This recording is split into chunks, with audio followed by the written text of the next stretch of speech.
Are there any concerns as we sit here and wait for Patrice Bergeron, David Krejci? Because we've been, we thought, there've been reports for many weeks now. Joe McDonald had reported a few weeks ago that Bergeron was officially coming back, that it was happening. And that's where it seems to be headed. The best part of the Bergeron stuff is all these draft picks have been saying, oh yeah, Patrice Bergeron called me. He said he's excited to play with, and like Pavel Zacha on Thursday was like, I can't wait to play with him in training camp.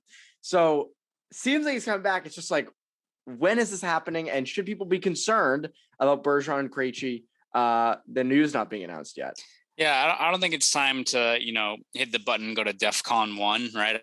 I think Bruins fans were hoping that as soon as free agency started on Wednesday, that, the Bruins are going to have these contracts all set, tied together with a nice little bow, and have them ready to drop at 12:03, PM on Wednesday.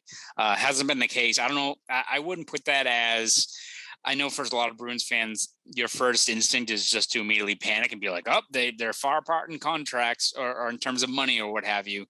I don't really think it's that. I think it's more of the fact that the Bruins kind of have to get their ducks in a row in terms of financially, whether it's moving out a contract or freeing up some money somehow. Because, let's just say, for example, they move a guy like Mike Riley, right? If you want to trade Mike Riley, you probably do that before you sign Krejci and Bergeron and put yourself over the salary cap, because all of a sudden you have no leverage.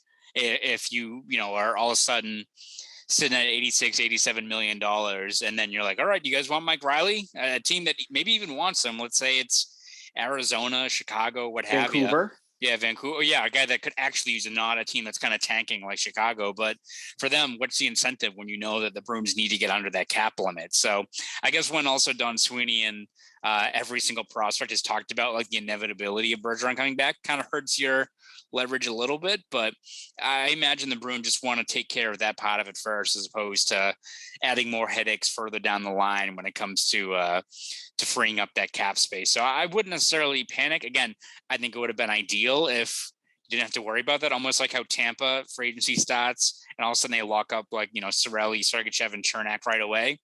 That makes it a lot easier, right? You're not stuck in this kind of state of limbo they're in right now. But I don't think it's something where something's all of a sudden gone wrong and they're trying to pick up the pieces. At least that's the hope. Because if that is the case, they're in trouble because everyone's already signed and they have no cap space. So you hope it's just the fact they're trying to take care of other kind of errands along the way before they have those guys sign at the dotted line. Yeah, I'm not worried about Bergeron, and I'm not super worried about Krejci, but there's a part of me with Krejci that feel the way his personality is, the way he operates, that I could almost see him negotiating with them one day, and then the next day waking up and being like, I don't really want to come back.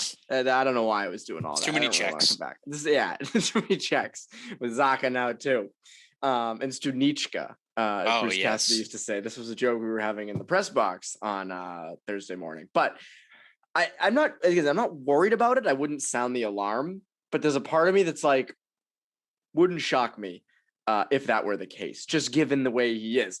But again, I'm just curious what's taking so long, because I know Bergeron's making a decision whether or not he wants to come back. And I know both of them are, but an interesting thing was Sweeney mentioned he had multiple conversations with Krejci on Wednesday, the day of free agency. What were the conversations? Like, granted, it's just say, hey, just check in. Yeah, boom. Off to a bad start. But you look at, like, you think about, like, are you like, hey, like, where you at now? Hey, where you at? Like, what is, like, are they negotiating a price? That's what I'm wondering with both of them. Like, are they now to the point where they're both coming back, but the price is what they are trying to, the incentives, because as Sweeney said, they're probably going to have to do very incentive-laden deals, given the salary cap issue they have.